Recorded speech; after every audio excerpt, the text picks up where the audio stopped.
All right. Browns win. They beat Vegas, and it was fun. It was a fun game to watch. We can't say that a lot about Browns games so far. So great win today. Definitely think that Shadur Sanders should be the starter until further notice. But we got to see if he can do it against San Francisco next week. A much tougher test, especially that defense, even though it has been plagued with injury throughout this entire season, especially that actually the whole Niners team really has been plagued with injuries. But that is still going to be a really good defense for Sanders to go up against because this Vegas team, even though they do have Max Crosby, is just not very good. You know, the defense was just dominating up front. And did you see? I think it was Malik Collins and Mason Graham. And it was in the fourth quarter, and it just like they mirrored each other basically. They had a bull rush, and just the same exact way they just pancaked the offensive linemen. And I don't think the Browns ended up getting a sack. Maybe they did, but it's really good because, like I said in the halftime video, when your defensive tackles can take away, force attentions on themselves and not Myles Garrett, you get exactly what the Browns got today, which was 10 sacks in the game.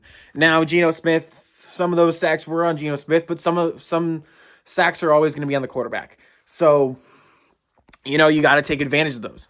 And the Browns definitely did. And especially that defense, which is awesome. I can only imagine if the Browns had a consistent offense. Like the 49ers kind of offense from a few years ago when Brock Purdy was in his prime. I don't want to say prime because he hasn't been in the league for very long, but you know what I mean? Like, yeah, when the 49ers went to the Super Bowl, no, that offense wasn't great. It was good, but their defense was really their anchor. And the Browns did we beat? Was that the year we beat them? That might have been the year after they went to the Super Bowl and the Browns beat them. Or maybe it was that year. No, it was because that was the year the 49ers went undefeated until the Browns beat them that year in Cleveland. So, that was it was a really fun game to watch, and we can't really say that a lot with these Browns games. Now, would it be the Browns for Shadur Sanders to come out next week and have a horrible game? Yeah. But like I said before, if somehow Kevin Stefanski comes into his press conference, that's probably happening in a few minutes now, and says that Dylan Gabriel is the starter, he might have he dug his own grave. He would be insane not to start Shadur next week with a healthy Dylan Gabriel on the bench or not.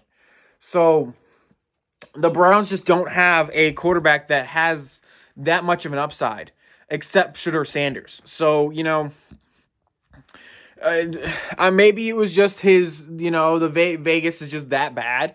It was kind of like the Dolphins game where the Dolphins were just that bad that the Browns offense looked competent. Maybe it's another one of those, and the Browns go back to being a really bad offense, and they're still not even a good offense. But when the Browns defense can be that dominant and give that offense as many cracks at scoring as they did today, then we're going to put up points. And that's exactly what happened when the Browns broke 20 points for like the first time in a month, it feels like. So, that's what you always want to see from this offense. The defense is going to be the defense. It has been consistent throughout this entire year. Maybe gave up a few plays here and there against, the Vikings and the Jets. But that defense has always been, they're going to be good enough to keep the Browns in the game. It's the offense that's got to be able to take the opportunities and go down the field and score. And they haven't been able to do that with Dylan Gabriel, a little bit with Joe Flacco, but especially Dylan Gabriel at quarterback. But Shadur Sanders, he's not afraid to take those chances, to throw the ball downfield. And that will be, eventually, that's going to catch up with him. But if he can kind of hold off and be opportunistic, yet again, like I've been trying to get the Browns to be opportunistic, there it is, and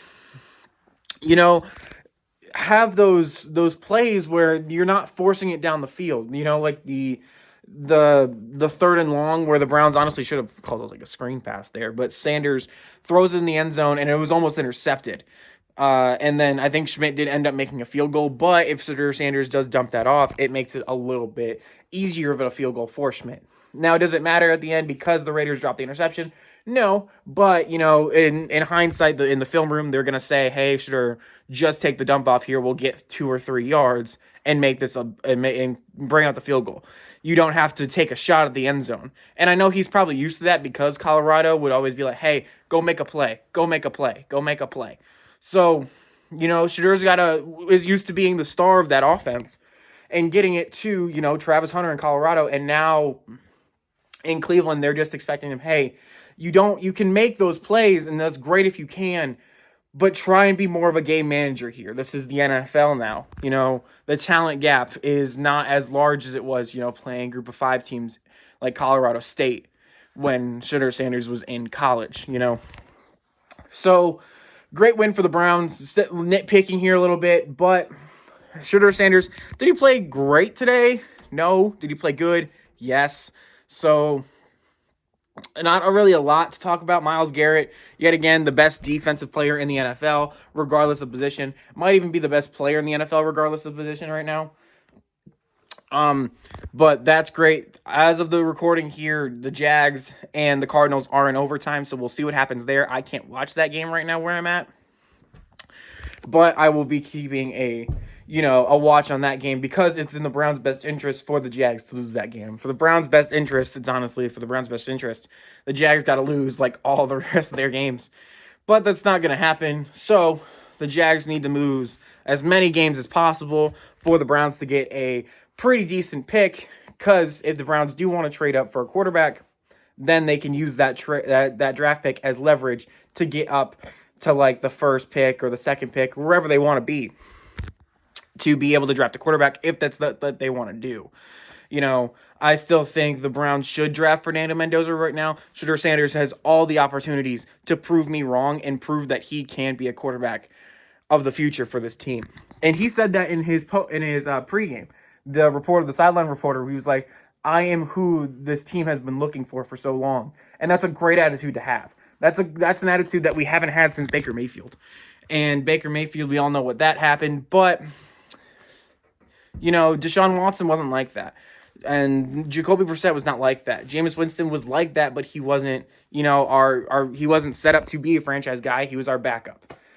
And Joe Flacco is an old guy. He's not like that. Dylan Gabriel is definitely not like that. So it's great for the Browns, especially in that locker room, to have that energy. Myles Garrett on the sideline, you get his reaction to the Isaiah Bond catch at the 1-yard line, where Garrett turns around to a guy on the sidelines and is like, "Oh my God, like what a throw." So, and that instills so much confidence in that defense because they are now going out in the field knowing that they have an offense that can score points now. Now this is only 1 week. There's so much that can change. There can be an injury. Quinshon Judkins got banged up a little bit at the end of this game. There can be so much that happens from week to week in this league. So you got to be, cautiously optimistic here. But this is a really, really good sign for the Browns' future. And this could, yet again, I know some of the commentators who were not very great today, they were saying that, like, this draft class is now most likely going to be the building block into the next era of Browns football. That was the same case with the 2017-2018 draft classes with Myles Garrett and Baker Mayfield and Denzel Ward and all those guys. So this draft class can definitely be that same type, except the Browns did it in 1 year instead of 2. So, this was a great game for the Browns. A great momentum boost coming in back home. This is going to be packed. That stadium will be packed to see Shedeur Sanders play, hopefully, in his first home game.